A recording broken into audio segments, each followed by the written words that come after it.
Okay, Assalamu alaikum. Today we're going to be looking at Immanuel Kant, or perhaps I should say Immanuel Kant, because he was one of the most influential philosophers of the 18th century and continues to be one of the most influential philosophers even today.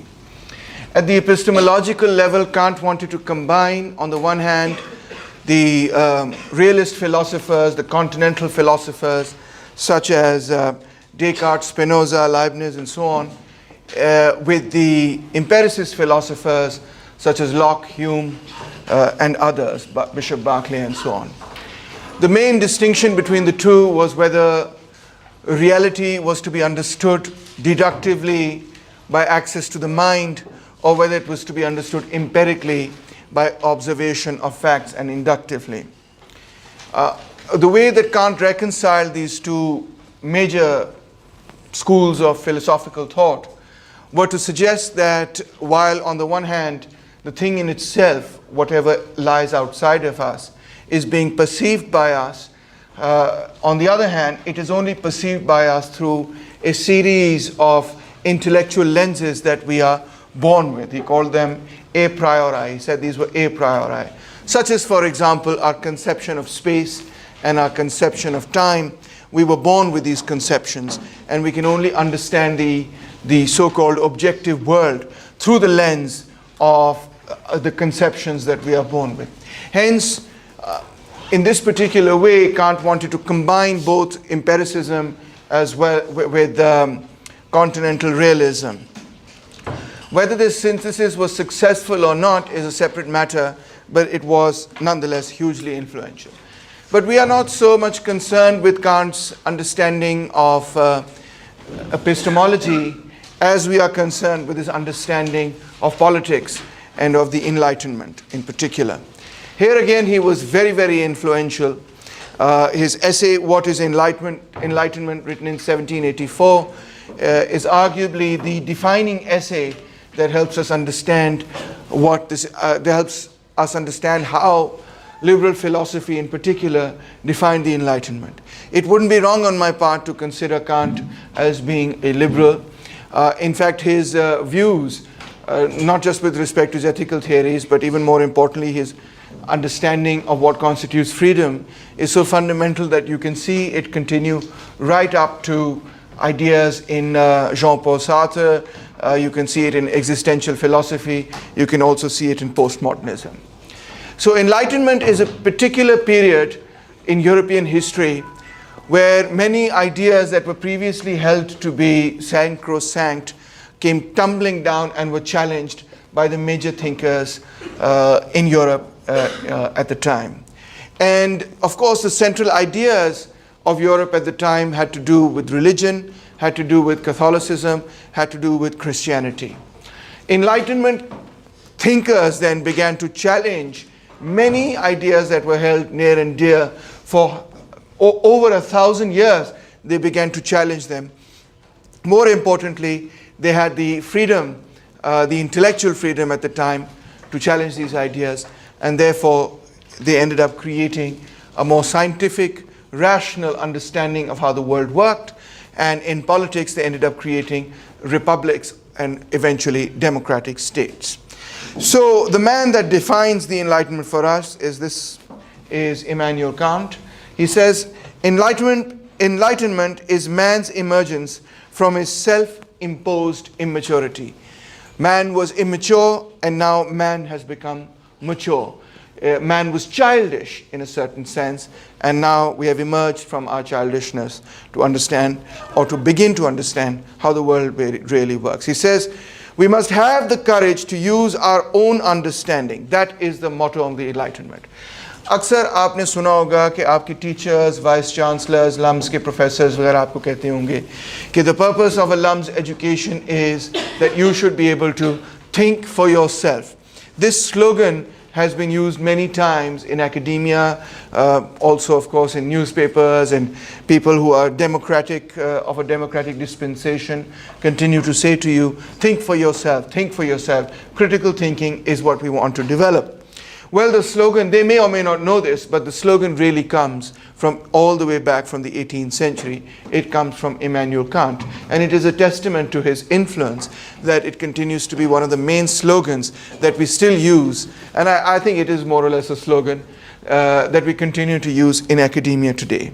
He says laziness and cowardice were the characteristics of man before. Either we were too scared of thinking for ourselves, or we were too lazy to think for ourselves. We wanted somebody to give us a पक्की पकाई रोटी कि हमें बस बता दें sir के answer क्या है और उसी को हम रिप्रोड्यूस करके फाइनल एग्जाम में हम उसको लिख देंगे और सारा मामला हल हो जाएगा. This is laziness. Either you really don't want to think for yourself because you're too concerned about things that are intellectually lazy. These are hard things to figure out. You just want to figure out कि अब शाम को pizza खाना है तो उसमें pepperoni होना चाहिए या उसमें चिकन होना चाहिए, या अगर वो पिज़्ज़ा है तो वो पिज़्ज़ा हट से होना चाहिए या वो डोमिनो से होना चाहिए. To think about the larger questions of life.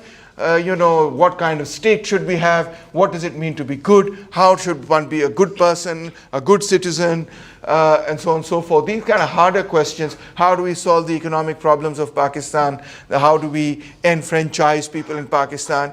As soon as somebody begins to talk about it, you say, oh my God, please, yaar, bas karo. Let's turn on some Netflix and enjoy a nice movie, and so on. So that's just plain intellectual laziness. You don't really want to address the bigger questions. And the second is cowardice. What do we mean by cowardice? Well, quite simply that we are scared of asking many of these questions. Why are we scared? Because, हमारे अम्मी अबू ने हमें एक चीज़ सिखाई है, मौलवी साहब ने एक चीज़ सिखाई है, टीचर्स ने एक चीज़ सिखाई है, बचपन से हम एक चीज़ सुनते आ रहे हैं, नाना नानी दादा दादी ने एक चीज़ सिखाई है. अब अगर उस चीज़ को आप चैलेंज करेंगे तो सारी सोसाइटी आपको देखेगी और आपको कहेगी, हो हाय, ये क्या बात कर रहे हो तुम, ऐसे तो नहीं है, हमारे बाप दादा ने तो हमें ये सिखाया, हमारी सिविलाइजेशन, हमारी सोसाइटी तो इस तरह से सोचती है. Why are you thinking differently from everybody else? It's a scary idea to think differently. To think differently is actually much more scary and terrifying than to pretend like you're thinking differently. So you wear slightly different clothes, or you wear your hair a slightly different way, etc., and you say, oh look, I'm so different from everybody else. But are you really, in terms of the life that you lead, you're really fitting into are you really challenging, let's say, the division of labor, the way in which state and society works, the way in which we fundamentally think about the world? Are you really challenging that? Maybe you are, maybe you are not. But you can understand that it is difficult to challenge these fundamental ideas of any given society. Kant continues, our guardians have made us think that taking the step to maturity is very dangerous and also very difficult. They have made their people dumb and dependent on the guardians. So it is in my interest as your teacher perhaps, as a figure in authority, कि मैं आपसे ये कहूँ कि यार क्या इतनी सारी किताबें पढ़नी है, मैंने आपको नोट्स दे दिए हैं, इन नोट्स से पढ़ लो, जो मैंने आपको नोट्स दिए हैं उनको इम्तिहान में रिप्रोड्यूस कर लेना, उनका अच्छा ज़ोरदार किस्म का रट्टा लगा लो और आप इम्तिहान में पास हो जाओगे, मसला हल हो गया ना. So, it is easy for me as your intellectual guardian. It is simpler for me as your intellectual guardian to instill in you the ethic that you must basically just ratify or learn what I have taught you.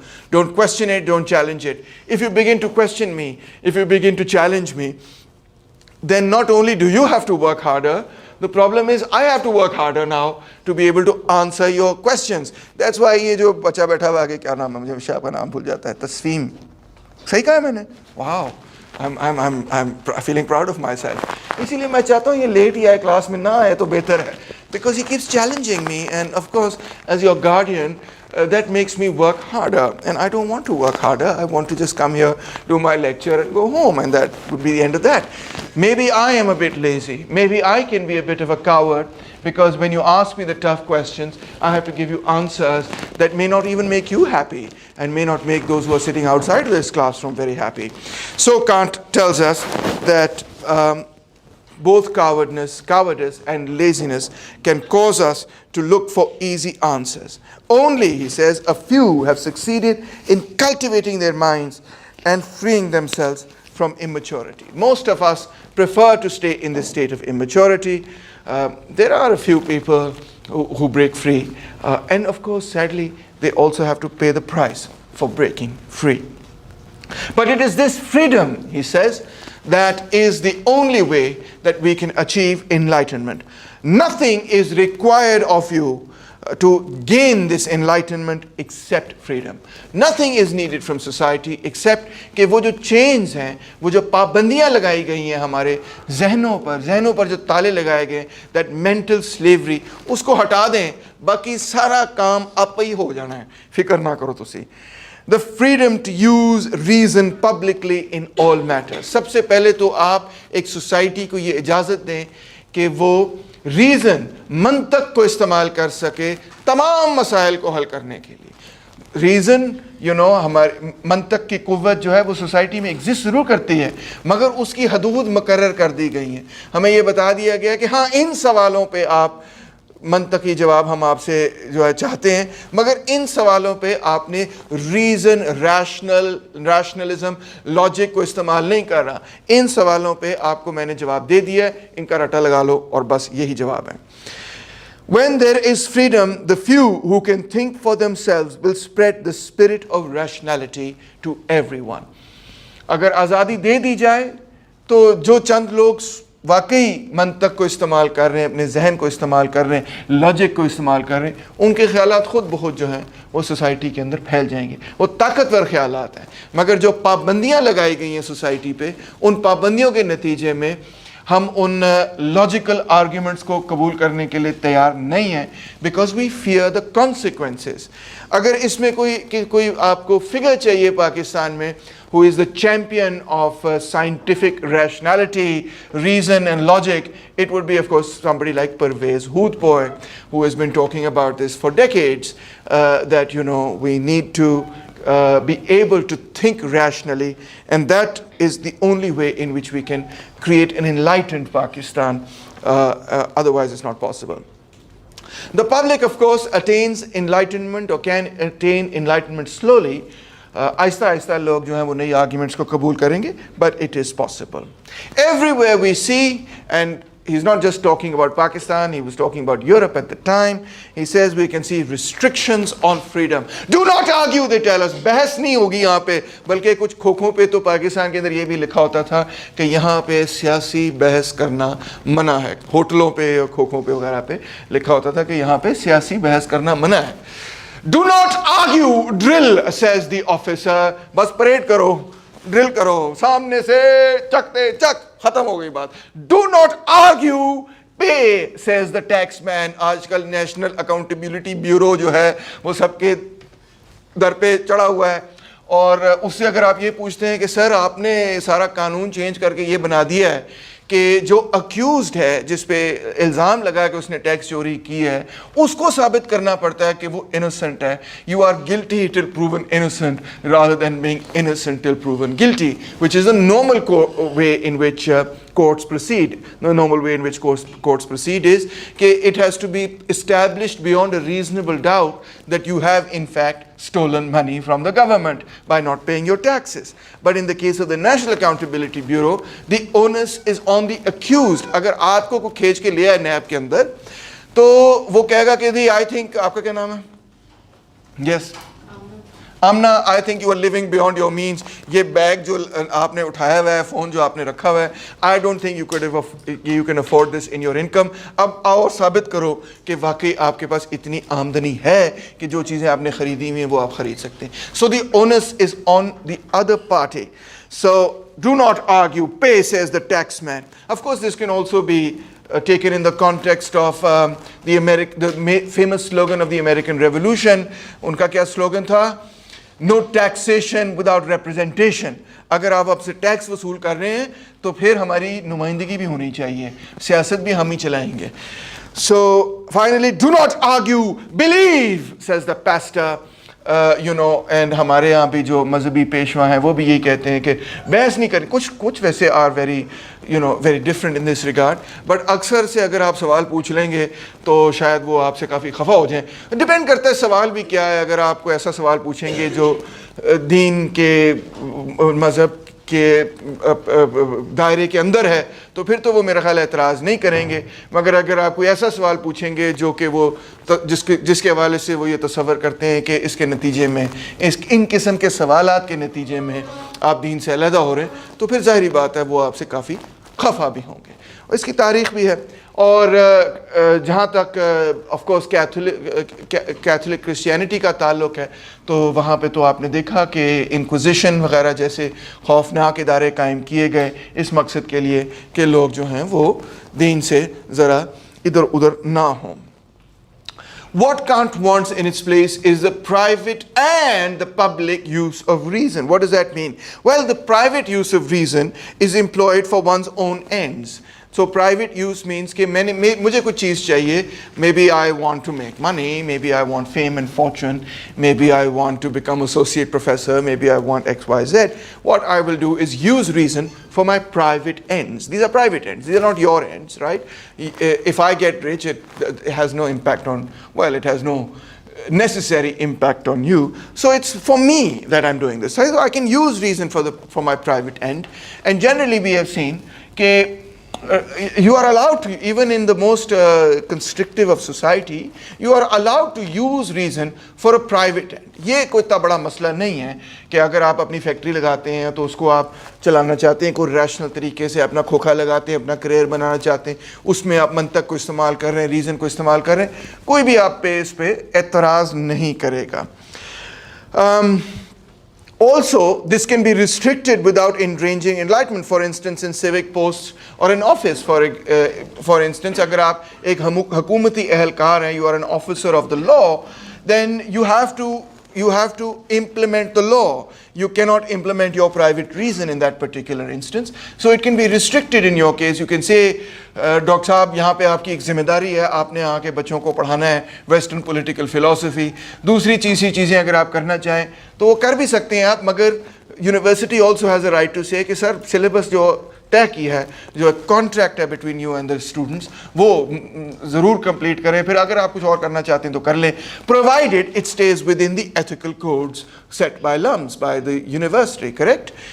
Similarly, you know, if you're studying in a school and you take a physics class and somebody starts teaching you something about ethics, etc., you might, it might be a very important lesson, but of course the principal will be in their right to say, sir, पहले physics पढ़ा लें, फिर बाकी चीज़ें बाद में करें. So you can restrict the use of reason in public office. Even more importantly, I'll just come to you, even more importantly, if you're a police officer or if you're an officer of the law, in that particular instance, you may think that somebody is innocent or somebody is guilty. You may be absolutely convinced, but you have to follow the procedure of the law. You have to arrest them, you have to cut the FIR, you have to submit the FIR, all of these things have to be done. Even when you think this person is guilty as sin, you have to follow what's called due process of the law. In fact, agar due process follow nahi hua, in countries where the law is very, very strict, even a guilty person can be set free. Even somebody who is absolutely easily proven as being guilty can be set free if the due process of the law has not been followed. Their lawyers can argue that this was a mistrial, this was a situation in which due process was not followed. They can strike down evidence. They can say this evidence is not admissible in court because it was not acquired in the proper way through a due process, etc. This witness was coerced, etc., etc. They can blow that case apart if the law is not followed. Even though you as a private officer may feel कि इसको इधर ही सीधा कर दूँ, एक टमाटा मारूँ, इसका जो है ना इसको सबक यहीं पे सिखा दूँ, ठीक है ना? You may have seen the crime with your own eyes and you may feel कि यहीं पे इसको सज़ा मैं दे दूँ, मगर आप वहाँ पे सज़ा नहीं दे सकते. You have to follow the due process of the law. Yes. I don't know if I understand this correctly, but would something like the pursuit of wealth or yes. be a private use? How is it private? No, I'm saying would it be considered? Yes, of course it would be a private end for an individual, but it would become a public end if you created a society which was based on the pursuit of wealth. So that becomes something different from the private pursuit of wealth to, let's say, a capitalist system, you know, or a neoliberal system. That now moves from the private into the public realm because it becomes a concern for everybody. And what if, for example, like, so capitalist who exploits workers would say that my exploitation is a means to a private end, which is to gain our wealth. Right. But a worker who was to try to leave or to get more rights would be told that this is the public is a prison and must be restricted. It depends on what the demand is. So, for example, a group of capitalists or even an individual capitalist may ask the government to create certain labor laws, which are, let's say, allow for what we call flexible labor, right? Now, in that particular instance, the capitalist is arguing for the law to be changed, for labor laws to be changed. Now, he may be motivated in the first instance because his own factory is impacted by it, but when he is demanding that a law be changed, that of course is the public use of that is of course a public idea that impacts the public as a whole. So your motivation may be private, but what you're demanding is something that becomes a public concern, correct? Similarly, a worker may ask for labor laws to be more strict with respect to providing old age benefits and pensions and so on. Now they again may be motivated for a very private end, which is ke ghar mein chulha nahi jal raha, bache bhuke hain. But of course when you argue the case that there should be an 8-hour workday, that is a public case to be made. It impacts all of society, not just you individually. So the public and private use of reason, or public and private ends, wherever private ends have an impact on people other than yourself, they of course become public ends. And wherever something only has an impact on you, and I can refer you back to John Stuart Mill, who was saying, as long as you're not harming anybody else, you can do what you like, right? And that's your freedom under a liberal idea. So as long as what you are trying to get to is not impacting anybody else in any negative or positive way, it's purely a private end, and you are allowed to use reason, but we can also restrict your reason. We can also restrict you in certain instances, especially if you are an officer of the law. But the public use of reason, yes? Sir, for Kant, is the process of enlightenment inevitable, or does he set any precondition for it? No, he is setting a precondition for it. The precondition for it is, of course, freedom. If you do not have intellectual freedom, then you cannot get to the Enlightenment. So you could be stuck in that situation for centuries, potentially. If the necessary freedom is not created, then you will never achieve an enlightened society. Or if the necessary conditions are created for freedom, you could achieve it very early on in history. It depends on the circumstances. There is no teleology as such in Kant about the achievement of enlightenment. So the officer on duty must obey, but a scholar should not be constrained from making comments about errors in military service. Oh Lord, ye kya keh diya isne? Or from placing them before the public for his judgment. The public use of reason, he's saying, includes scholarship. This is one of the most important things that we must allow, is for scholars, thinkers, intellectuals, philosophers to be able to exercise their scholarship in a manner which is able to criticize the powers that exist at the time. What's the point in criticizing powerless people? For example, if somebody is abhi maine ek video paste kiya of this woman who is sitting in between two railway cars, theek hai na? And she's holding her baby, and apparently she traveled 100 kilometers in between two railway cars. वो जो जगह नहीं होती जहाँ पे वो hook लगे होते हैं, chains लगी होती हैं between two rail cars, वहाँ पे वो बैठी हुई थी, holding almost a newborn baby in her arms, और ऊपर से उसने हाथ पकड़ा हुआ so that she didn't fall off, and she went 100 kilometers that way to get her baby to a hospital. Now the thing is, if I criticize this woman is so powerless that she can't even find a seat on a train. She can't even get a ticket on the train. She's that powerless. So what's the point of utilizing my reason to criticize somebody who cannot even help their own child? They're so powerless. Obviously, to change society, to reform society, you have to point your fingers at those who take the decisions, the major decisions for society. And those are the people who are powerful. And those are the very people who don't want to be criticized, who don't want to be challenged, but without criticizing them, without challenging them, without looking at the policies they've made and how those policies have impacted society, you can't really change society. So scholarship always has to basically, sort of focus on the major decisions, policies, structure of society, and therefore ends up in some way or the other, challenging those who are powerful. Or at least must be allowed to challenge those who are powerful, because otherwise it would be pretty useless. So maybe, he says, an appointed teacher cannot use his reason because they are appointed to teach a particular subject. But a cleric, as a scholar, must have unrestricted freedom. Scholars, as a whole, must have unrestricted freedom. That the spiritual guardians of the people should themselves be immature is an absurdity that would ensure the perpetuation of absurdities.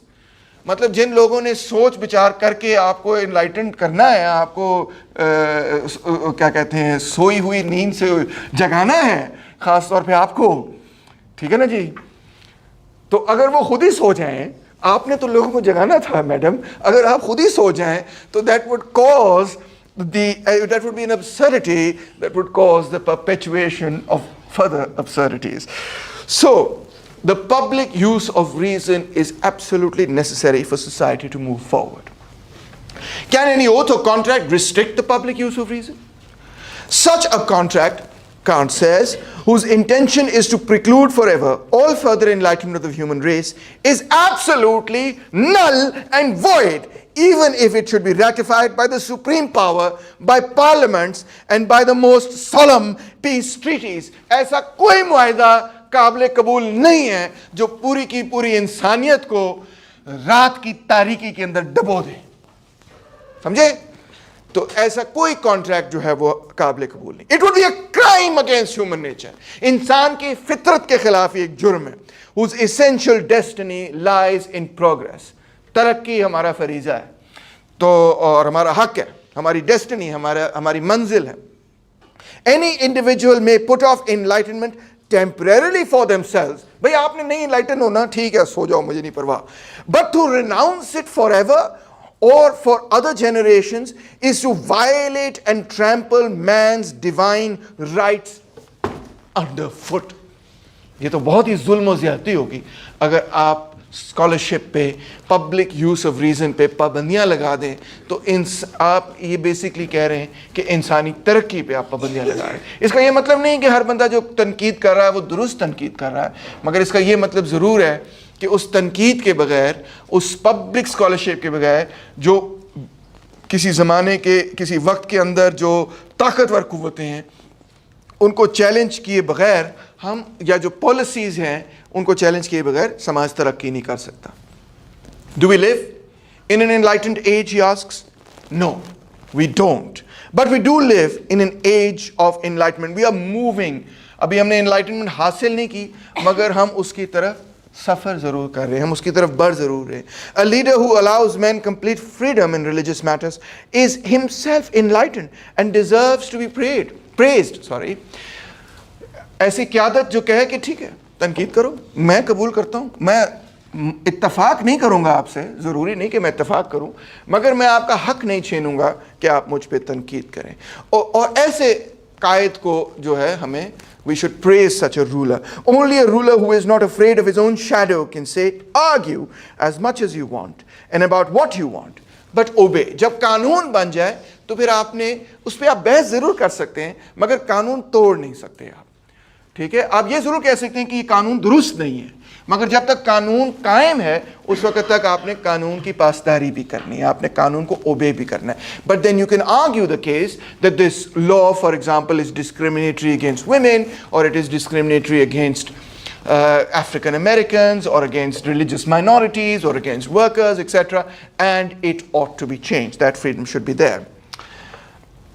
So freedom and the dignity of man are absolutely connected. Without freedom, man cannot lead a life of real dignity.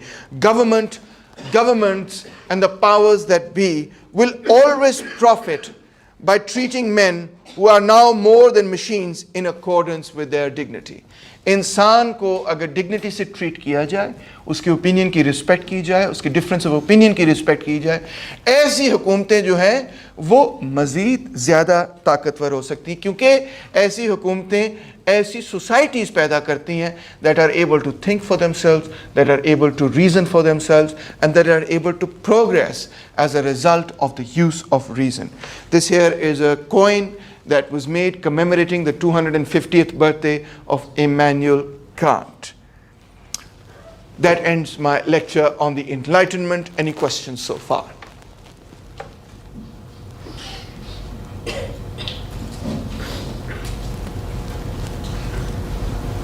सब clear हो गए हैं? समझ आ गई Enlightenment क्या है? कोई तो सवाल हो? Yes. So, sir, when Kant says that a worker of an office should not be disobeying the rule of law, should not be disobeying the public reason, but then he says that any attempt to trample over the public reason should also be, should not be allowed.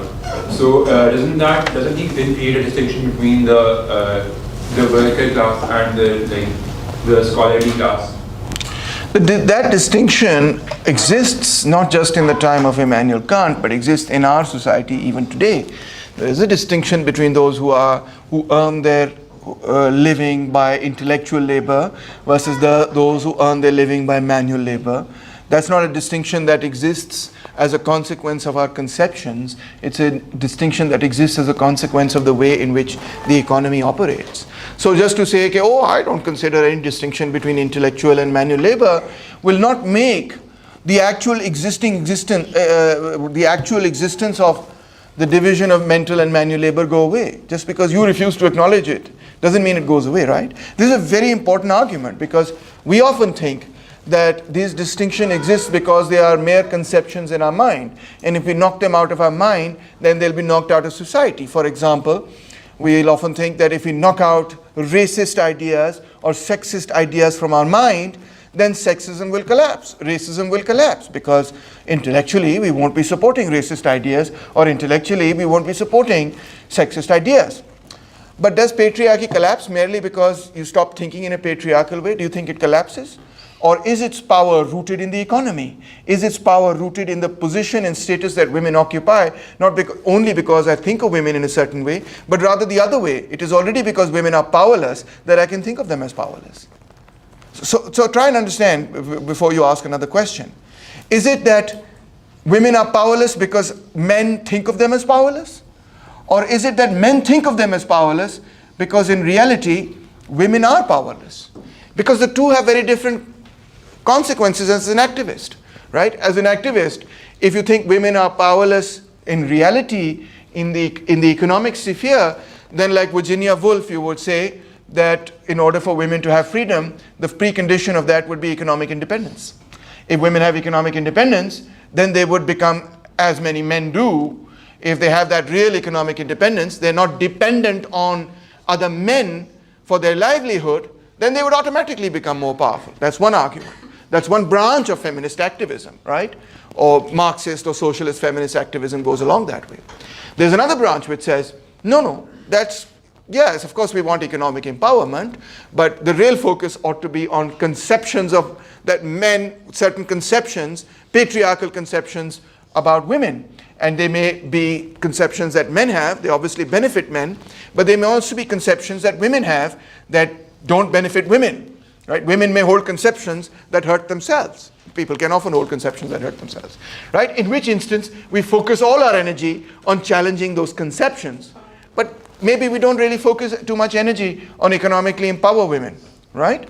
The two have very different consequences. So which is it?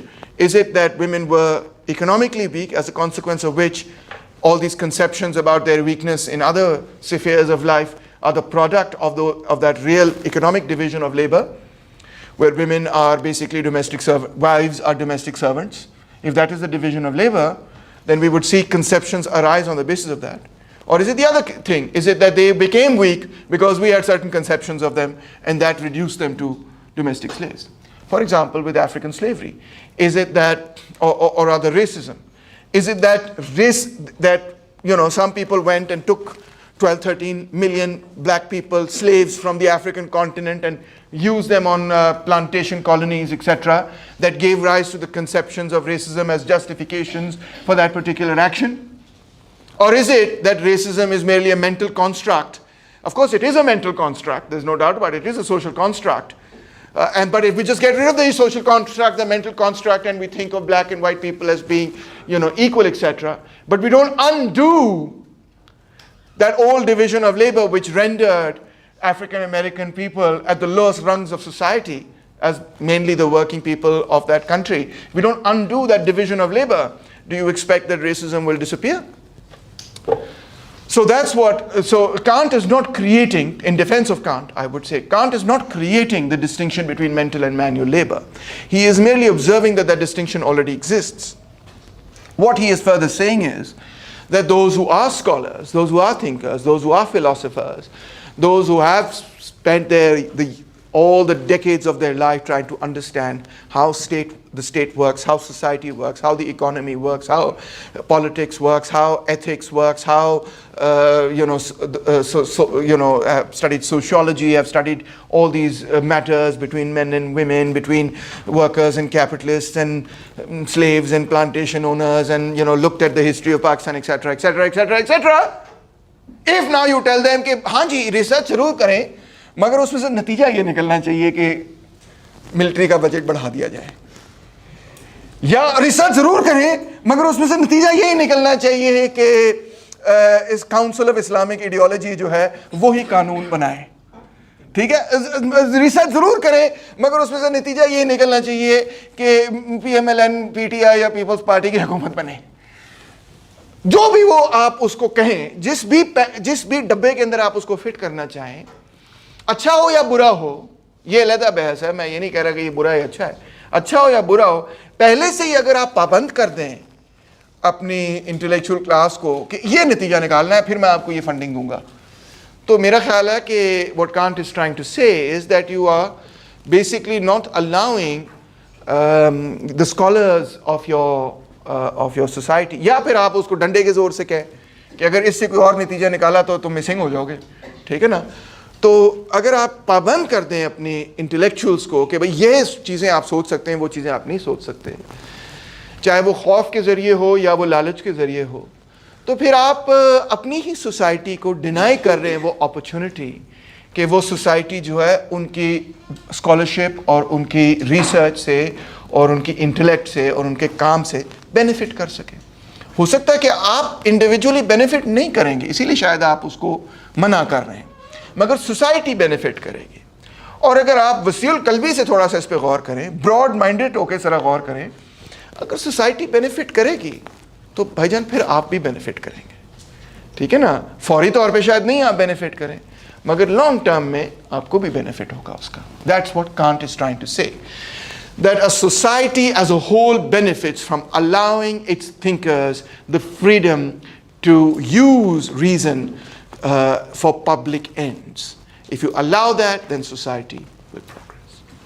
Yes? How is Kant saying that those individuals will benefit? Because if I have that money and my interest lies in maintaining the status quo, I wouldn't want to invest in research that would try to dismantle that. Sure. Actually, Kant didn't say that. I kind of supplemented him by saying that. But I think one can understand and accept. I mean, he does say, for example, a government will profit by treating men who are now more than machines in accord with their dignity. So that's the argument I'm supplementing. That when a society becomes stronger, maybe I will lose temporarily for 5-10 years. But when, as a consequence of changing certain economic policies, the whole of society becomes incredibly prosperous, then I will also get a share of that prosperity, will I not? My children will enjoy a safer society, a cleaner society, a better society, a more advanced society. For just take as an instance that you may be the top dog in a third world country, but being the top dog in a third world country, certainly you rule over a lot of people, etc. But you are the top dog of a very poor country. You may not be the top dog in a rich country, but you can understand that in an advanced country, if you're upper middle class, you can enjoy a life which is far more enriching than even rulers can enjoy in a very desperately poor country. So you do benefit from that, from that way. Maybe not in the short run, but in the long run. So that's the kind of argument that Kant is making. That in fact all of society, we have to think more about all of society moving together. To paraphrase or to use a quotation by John F. Kennedy, a rising tide lifts all boats, right? So, so if society as a whole improves, prospers, benefits, becomes more enlightened, all boats will rise up, including yours. But if you make it such that that policies are benefiting one section of society at the expense of the overall growth and development of society, then that's not a very enlightened way to run a society.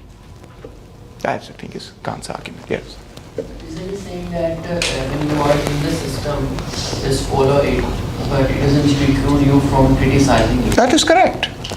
That is absolutely correct. He is not calling upon you to break the law and take the law into your own hands and so on.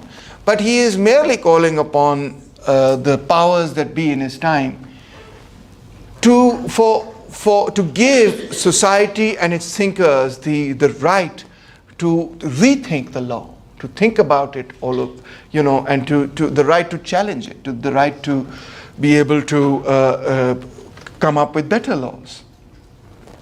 And I think that's a pretty, I think that's a reasonable argument. And of course, we can think of certain laws in this country. There are certain laws in this country that protect other laws in this country from being challenged intellectually, right? So there are laws that protect other laws. There are laws about certain things, right? Challenging certain ideas, challenging certain laws, and then there are laws about anybody trying to challenge those ideas or those laws. You understand what I'm saying? And so Kant is saying we have to allow the freedom to be able to debate these things.